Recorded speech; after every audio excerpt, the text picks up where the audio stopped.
Republican presidential candidate Donald Trump delivered remarks yesterday at the Republican Jewish Coalition Presidential Forum here in Washington, D.C. In this portion of the event, Mr. Trump says he is unsure if Jerusalem should be named the capital of Israel. He also discussed his plans to fight terrorism and negotiate a better nuclear deal with Iran. This is about 35 minutes.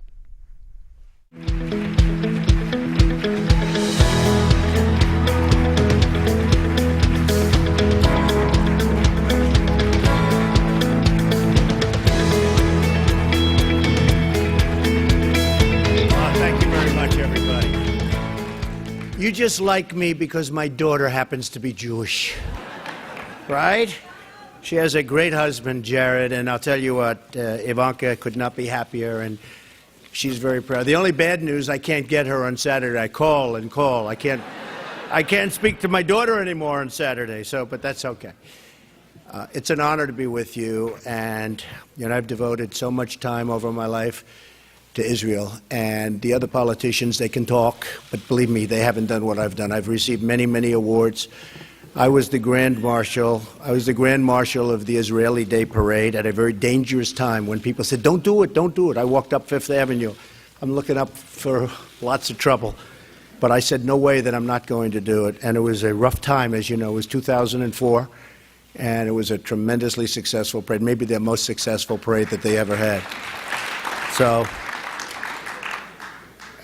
I'm in a different position than the other candidates because I'm the one candidate. I don't want any of your money. I want your support, but I don't want your money. I'm self-funding my campaign. It's been an amazing experience for me because I have very little money invested so far. I thought by this time I'd have about $30 million in ads, and I have none. Although I took a small radio commercial the other day in Iowa. But we have virtually no money invested in ads or advertising. And I think you as business people will feel pretty good about this and respect it. And at first I was embarrassed by it. I said, well, I think we're going to have to spend money just to spend money, but it's not really like a good thing to do because I am in first place by a lot. It's not even close. Every single poll, every single state. The numbers just came in 3 minutes ago in New Hampshire, the PPP poll. Trump at 27. The next one is 13. 10, 9, 8, 5, and the rest are off the board. They have to drop out pretty soon, I guess, right? Most importantly, favorability. No, I still like the top number most, but favorability is now at 50 to 39, which is good. And I beat Hillary in the Fox poll, as you see, very easily, 46 to 41. That's ultimately the most important. And, I've been a tremendous fan. And I've been a tremendous contributor. I've given a lot of money recently to Hatzalah, $100,000 emergency response. They do a fantastic job. And my father, Fred, was always a big supporter. So I grew up in that environment. I grew up in Brooklyn, Queens, and Israel was always very paramount in our mind. In fact, I've been sometimes criticized because I received so many awards from Jewish groups, and they look at my wall. It's loaded up. But now the Christians are catching up, I have to tell you. My Christians are liking me a lot lately, and they've been great. They've been great. So Obama is the worst thing that's ever happened to Israel. The worst. The worst. And when I see great friends of mine who are very, very pro-Israel, they love Israel. They love it with passion. And they're having fundraisers for Obama. I say, what are you doing? And it's almost like they answer me, they say, we don't know. He comes to New York, we don't know. We don't know. I say, he's a disaster. I really believe the Iran deal. Look, I'm a negotiator like you folks. We're negotiators. We don't build gas stations in the middle of, as you know, Afghanistan for $43 million. Can you imagine this? A small gas station, $43 million. And then they use the wrong kind of terminal because they don't sell that type of gas. Okay, $43 million for a gas station. How many think they could have done it for less? Would you raise your hand, please? But I look at Obama, I look at that deal where we gave to Iran $150 billion. They don't need to develop nuclear weapons. They can buy them. They can buy them. It's true. Why do they have to develop them? They can buy them. We gave them $150 billion. They go out, and in terms of, surveillance, They have the right to self-inspect. How about that? On their major, the most dangerous, they can self-inspect. We're going to let them self-inspect. And then you have, of course, the 24 days. But the 24 days, we're all good with contracts. Don't start until such and such happens. It could be forever before you ever go in to inspect. And we don't even get our prisoners back. And now they want to start a negotiation to get the prisoners back. And they want 19 people for hour 3. They don't want to give us our 4. You know, we're 4. But they only want to talk 3. Now, that should have been negotiated right at the beginning, 3 years ago. And maybe better than any audience. I mean, the people in this room understand what I'm saying. It should have been, you walk in. By the way, did you ever see a negotiation take so long? And we conceded on every single, we didn't win anything. We didn't win anything. But that should have been with our prisoners. Day 1, whatever it is, years ago, we have to get our prisoners back. You don't want them. We need them. It'll make us look better. Everybody's going to like us more. With the American public, any deal we strike, it's going to look good. And you say that. We have to get our prisoners back. Day 1. They're going to say, no, we're not giving. And we're going to say, bye-bye, bye. Call us when you're ready. And then we go out and double up and triple up the sanctions. I guarantee you within 48 hours they're calling, begging us to come back to the table, and you have your prisoners back. It's so easy. Now, the president, you saw that, and John Kerry, who is probably the worst negotiator I've ever seen. No, he's the worst negotiator I've ever seen. He did not read The Art of the Deal, folks, I can tell you that. No, he's one of the few. He's one of the biggest selling of all time, a business book of all time. He didn't read it. And Obama definitely didn't read it. Obama, ay, ay, ay. Oh. But they said, this is hard to believe, but this is what they said. A lot of press back there, so I have to say everything exactly correct, because if I don't, I end up with it. They said we didn't want to complicate the negotiations by asking for the prisoners. It's really complicated. We want our prisoners back. Oh, so complicated. They said they didn't want to come. So now we're going to end up making a new deal probably at some point. I tell you this. Look, I just tell you this. If I win, before I take office, I guarantee those prisoners are going to be back. They're going to be back. I guarantee you that. They're going to be back. Now, our president doesn't want to use the term. We had another event which probably was, the one yesterday, probably was related. It always happens, but probably was. When I heard about it, I figured maybe not, but it turns out probably was related. Radical Islamic terrorism. And I'll tell you what, we have a president that refuses to use the term. He refuses to say it. There's something going on with him that we don't know about.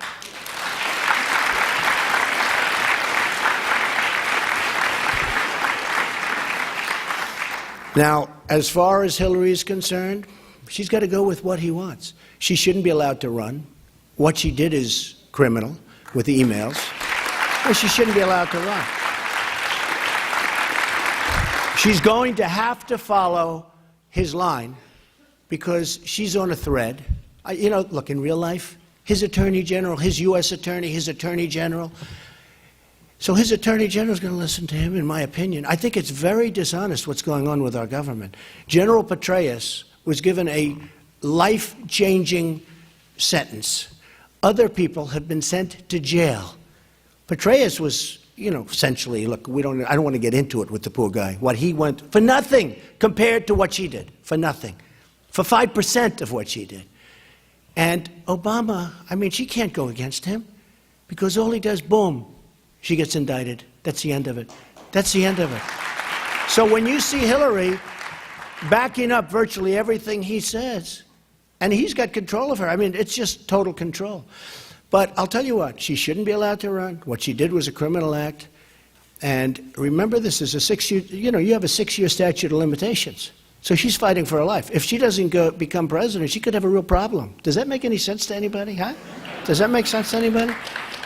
Because what she did was just wrong, okay?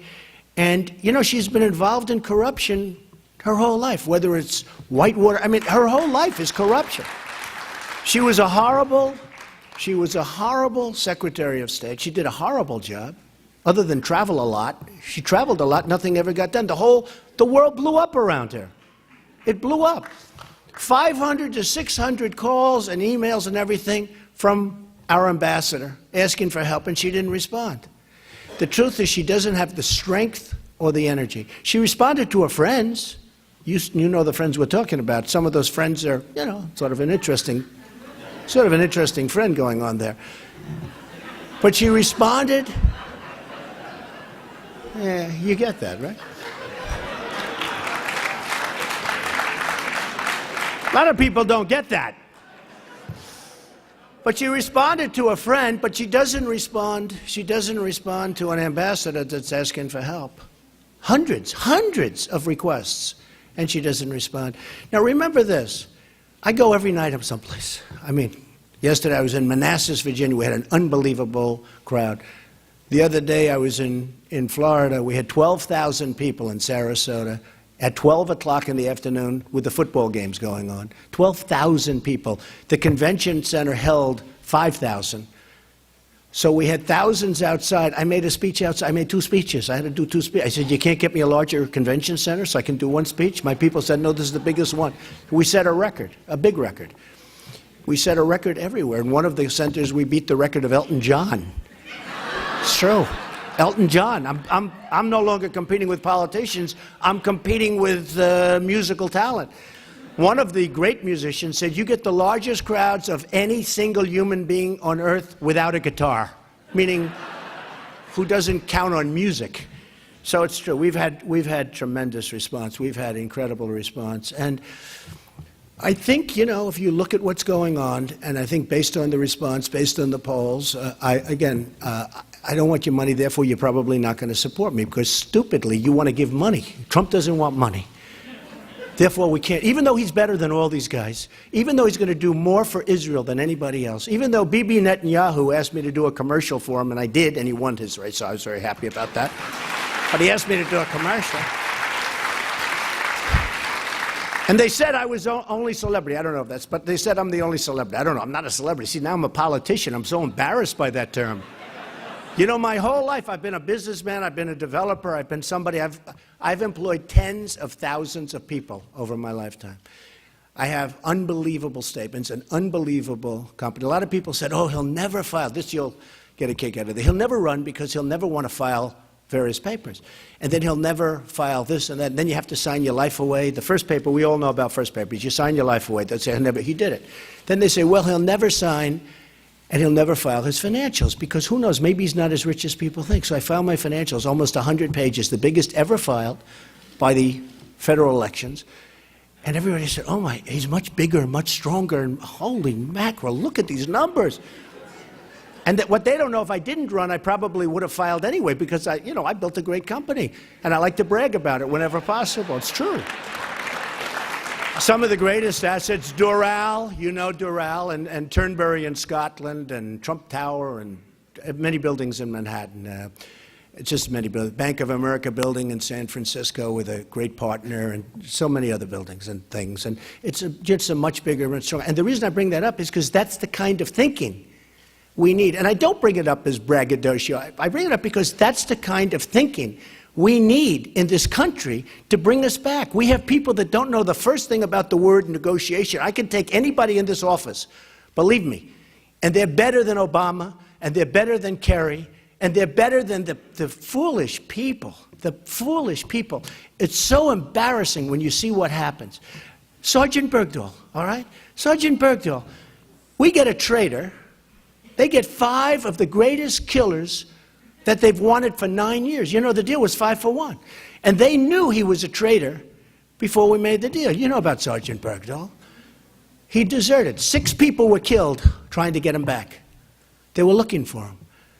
A general and a colonel went to see all those people. They said, no, he deserted. He was a traitor. And we still made the deal. So we get a traitor, we can give him back. Do you want to renegotiate deals? Some of us renegotiate deals. I would say about 99.9. Is there anybody that doesn't renegotiate deals in this room? This room negotiates. I want to renegotiate this room. Perhaps more than any room I've ever spoken to. Maybe more. It's okay. No, I've been called on that a couple of times, too. But the fact is, I want to renegotiate that deal. I want to drop him right smack in the middle of where he came from, the hell where they can have him, even if we don't get the 5 guys back, because that's not going to happen. Because you know where they are right now? They're right now all in the battlefield fighting us and trying to kill us and killing anybody that gets near them. So they get their 5 guys that they've wanted.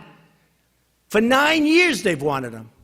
And we get a dirty, rotten traitor. But that's the way our people negotiate. They're stupid people. Okay? They're stupid people. It's very sad. It's very sad. So I just tell you that I'm going to win. I am going to win. I mean, unless something happens, you know, walk across the street, the wrong thing happens. But I tell you what, I have a great Secret Service. You know, it's nice when you're number 1, they give you a Secret Service. I never saw so many people. Talented people, great people. But I believe I'm going to win. I really have just a great feeling about it. And, you know, my life has been about winning. I've won. And my life has been about winning. And that's what I want to do for the country.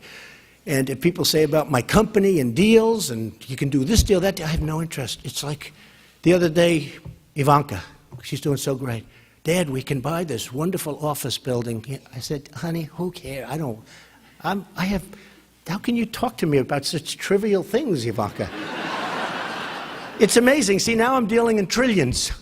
I never heard of trillions before. You know, with this, we owe $19 trillion. We just signed a budget that's so bad.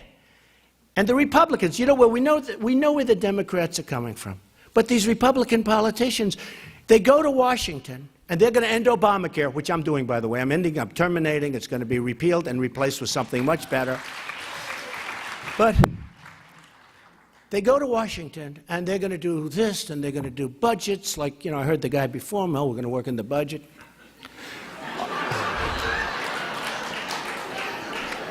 It's all about that. What happens is they're going to do budgets, and we're going to do this and that. And I tell the story. Then they walk into the Capitol building, which is magnificent. And they look up. Darling, oh my, look at those columns. Look at the ceiling. Look at the angels.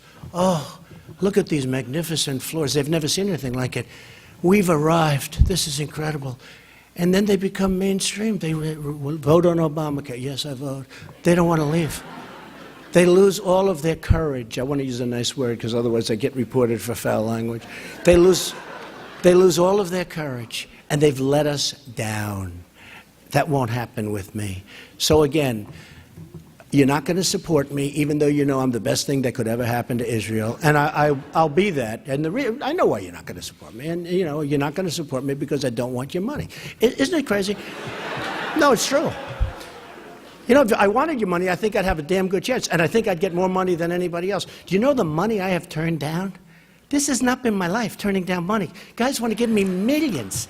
I would have made poor Jeb Bush, I mean, this poor guy with this low energy, it's sad. No, it's sad. I came up with that term. It became so defining. It's like having it on his forehead. I am low. No, it's sad. He raised $125 million, which means he's controlled totally controlled by the people that gave him the money. That's why you don't want to give me money, okay? But that's okay. You want to control your own politician. That's fine. Good. But I will think about that, folks. Don't worry about it. I understand. Hey, 5 months ago, I was with you. Who was better than me? Who is better than me? I gave $350,000 to the Republican Governors Association. I never even got a letter of thank you. It's true. $350,000. I didn't receive one letter, not one letter from one governor. Stupid. The good thing is I don't give any. Why would I give any more? You don't get a thank you letter? Politicians, remember this, politicians forget. Politicians generally aren't competent. And the one thing they are good at is getting elected, and that's what you're going to end up having. But I would love your support, but I don't want your money, and I appreciate it. Now let's take some questions, okay? Good.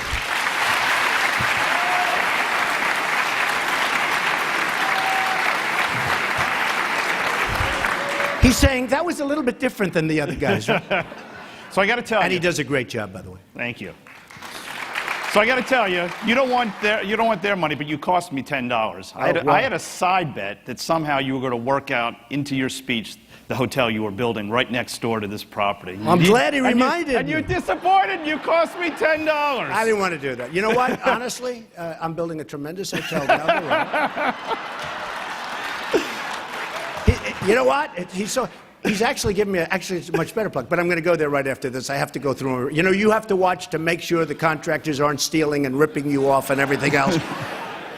But to show you how important this all is, and how important the country is to me, and how important Israel is to me, it's so important. I don't mention my projects. I don't. It's not like very important to me anymore. What's really important to me is the United States and making it great again. My theme is Make America Great Again. I mean, it's taken off like crazy. The hats, it's going crazy. But it happens to be great. You know, some of these guys tried to copy it, but I had it trademarked because we're smart. A couple of them got up. No, they see, I was making a speech and everybody stood up, Make America Great Again. They started to copy, but nobody stood up for them. But we sent them a little notice. Don't use that term, we're trademarked. Can you imagine? I got the approval. But we're building a great hotel down the road. I hope you all stay, and it's going to be wonderful. Come on, let's go get a couple of questions. Let's turn serious for a second. Yesterday you gave some interviews, you made a speech in Manassas talking about an upcoming trip that you're going to make to Israel. Right. You also talked about how you wanted to raise some questions regarding, when in talking about the Israeli-Palestinian issue, you raised some questions about Israel's commitment to peace that I'd love for you to yeah, well, I raised questions. And you said Israel's going to have to make some tough sacrifices. Yeah. So to that group, to this group here, those tough sacrifices, does that mean return to the 67 borders, dividing right. Jerusalem? What does that mean to you? I'll tell you exactly. So I was interviewed yesterday by a whole group of reporters from AP, and they did a very good job, very fair story. And one of the questions was about Israel and the Palestinians, what's going to happen. I said, I use that as an example of some deals that are maybe the hardest deal ever in history to make of any deal. Can we think of any time? We all have tough deals, right? You know, we have some good, some... Is that Sam? How are you, Sam? Good man. Good man. Very nice to see you. I know everybody in this audience. But I said, people are going to have to make sacrifices one way or the other. I believe, because I'm a deal maker, I believe that I can put both sides together. But I said it'll take 6 months. At the end of 6 months, and maybe sooner, because, you know, with us, we have a deal instinct, a lot of us. And you walk into a room, you can tell almost like in 2 seconds whether or not you're going to make a deal. I will know very quickly whether or not I'll be able to put that deal together. I use that in this interview as an example of perhaps the hardest deal in history to put together. There's probably no tougher deal. If I could do that, it would make me so happy, because there's so much violence, so much death, so much, and just been going on for so many years. Now, I said you have to have a commitment to make it. I don't know that Israel has the commitment to make it, and I don't know that the other side has the commitment to make it. With that being said, you know, I have a good chance of winning, because you look at what's going on, and so I have a good chance. I don't like to, as a deal maker, give away a lot of cards by talking about how I feel about this or that. I'd rather save it for that moment when you walk into the room. I don't want one side or the other saying, look, I think people know where I stand, okay? But wouldn't it be great if they could make a deal? But a lasting deal, a real deal, not a phony deal that's going to last a week and then bad things start happening again. I'd love to, and I will give it. You know, Obama's, as you know, he said it won't happen during my, meaning he gave up on this before he even started. But I think it would be a great thing for Israel. I think it would be a great thing, actually, for both sides, if a real deal could be made. And I'm going to give it my best. I'm a great deal maker. That's what I do. I made a lot of money. I'm going to give it my best. It would be great if that deal could be made. Okay? Let me go one point, because President Bush wrote a letter to Prime Minister Sharon in which he basically said the U.S. position wasn't going to be to force Israel back to 67 borders. The Obama administration... Well, by the way, Israel has given a lot. They have. And a lot of people don't know that. I think the public relations for Israel hasn't been so great, because Israel's given a lot, but hasn't been given a lot of credit for what they've given. And I don't know if you agree with that. So, in fact, some things have been given which were unthinkable, and a lot of turmoil it caused in Israel. There were things given. But I'd like to go in with a clean slate and just say, let's go, everybody's even, we love everybody, and let's see if we can do something. But I do think this, and I do think right from the beginning, and that one of the reasons I'm saying it now, even though perhaps it comes back to haunt me later on, it has to be said that Israel has given a lot. I don't know whether or not they want to go that final step, and that's going to be up to them. But Israel has not been given the credit that they deserve for what they've done. I will say that. I will say that. So that's it. Okay. Can I at least try and pin you down on Jerusalem as the undivided capital of Israel? Yeah, go ahead. No, is that a position you support? You know what I want to do? I want to wait till I meet with Bibi. I'm leaving for Israel in a very short period of time. I know what you're saying. You're not going to be on, you're not going to be, who's the wise guy? Okay. Do me a favor. Just relax, okay? You'll like me very much, believe me, okay? Then you wonder why you get yourself in trouble, all right? You're going to like me very much. It's going to be fine. But again, you can't go in with that. If you're going to make a deal, and you can make a great deal, you can't go in with the attitude, we're going to shove it down. You got to go in and get it and do it nicely so everyone's happy. Don't worry about it. You're going to be very happy, okay? Don't worry about it. Go ahead.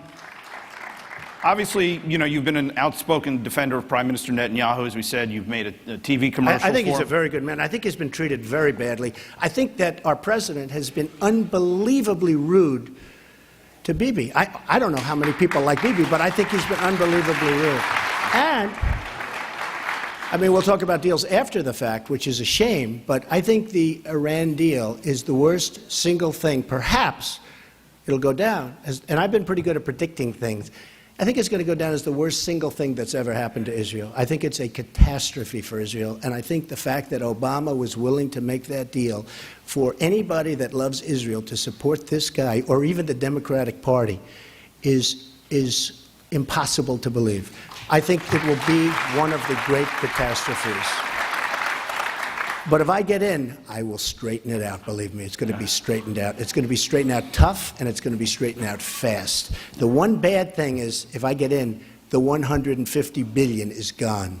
That hurts me, and that hurts the people in this room.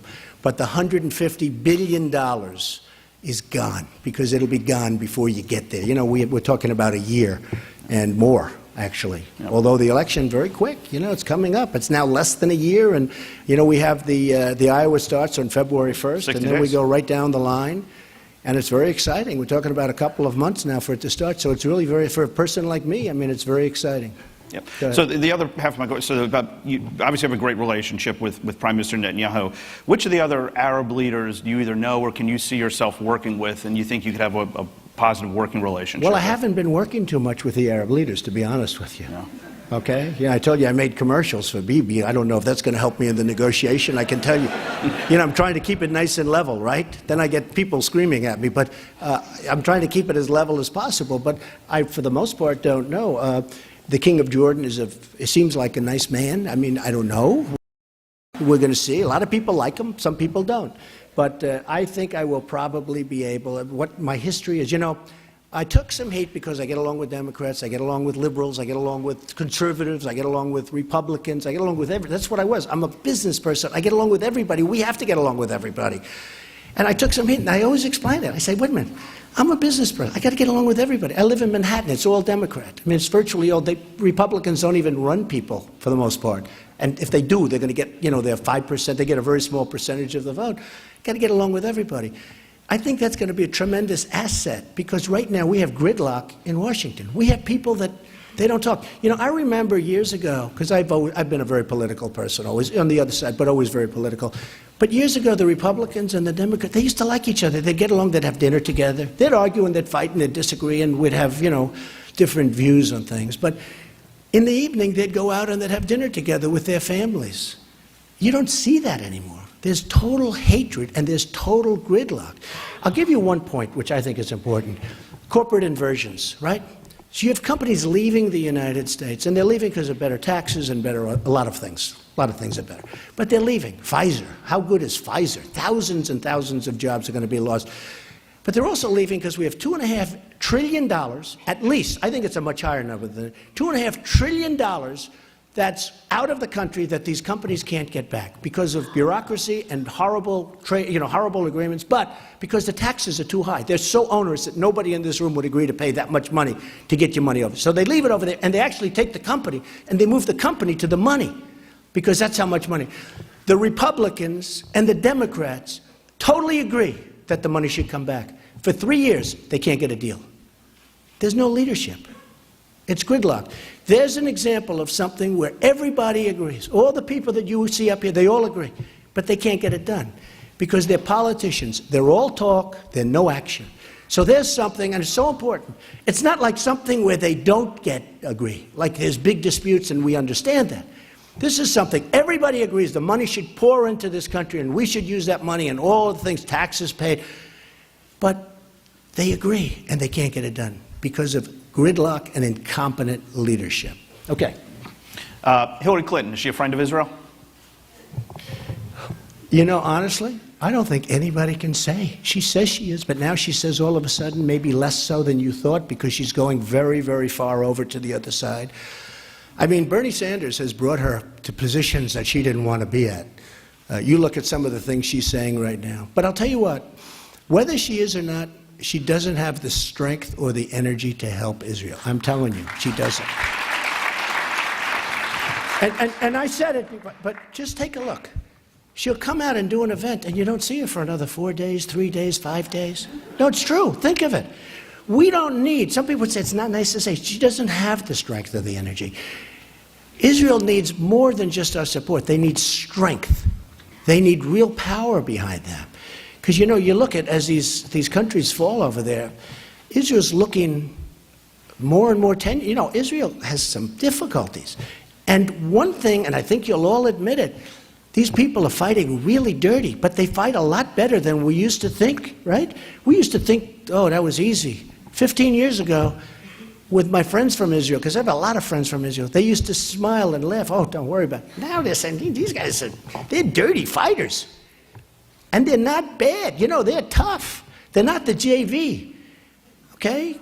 Obama said they're the JV. They're not the JV, folks. We need tough. We need General George Patton. We need General MacArthur. We don't need the guys we have. I see them on television. Generals. I don't want my generals on television saying, well, ISIS is very tough. I saw a guy the other day. ISIS is very tough. I don't know. I don't need that. Do you think General George Patton, they don't like him because he was a foul-mouthed, vicious, horrible, brilliant guy. So he would never make it. They probably would have had him thrown out years ago. But we need Patton. We need a genius like MacArthur. And we have those people. We have those people. I'll find that person. But we're going to knock the crap out of them. I'll tell you what, we're going to win. We're going to win. We're going to win. All right, go ahead. Yeah. We're out of time, but last question. Rank and order, as you see it, the greatest challenges facing the United States. Russia, China, radical Islam. Well, I think radical Islam right now is, and I feel that's the greatest. And again, we have a president who refuses to use the term, but radical Islam is, I'll tell you the one thing I know isn't, is global warming. That's the one thing. No. That's the one thing I know isn't. I mean, we have a guy that just the other day said that, here they want to blow it. This was right after Paris. They want to blow our cities up. They want to destroy our civilization. And he's worried about global warming, which a lot of people think is a hoax. Hey, by the way, I won so many environmental awards, shockingly. No, it's true. And you know what I do? I want really immaculate air. I want clean, crystal water. I want a lot of things, okay? I want a lot of things. But global warming, do you notice they changed the name? They go global warming, they go climate change, they go now it's sort of, I hear a lot of extreme weather. How can you miss with extreme weather, right? If it's cold, it's okay. If it's hot, it's okay. If it's windy, if it's hot, if you have to, everything's extreme. So now they use extreme weather. It is a disgrace what's going on. And to have this man embarrass us by standing up and saying that global warming is our biggest threat, we got to get him out so fast, and thank goodness we only have a year left. Thank you. Thank you very much, everybody. Thank you. Thank you. Thank you. Thank you, man. Thank you. Thank you, man. Thank you, everybody. Thank you. Thank you, Stan. Watch your step. Thank you, everybody.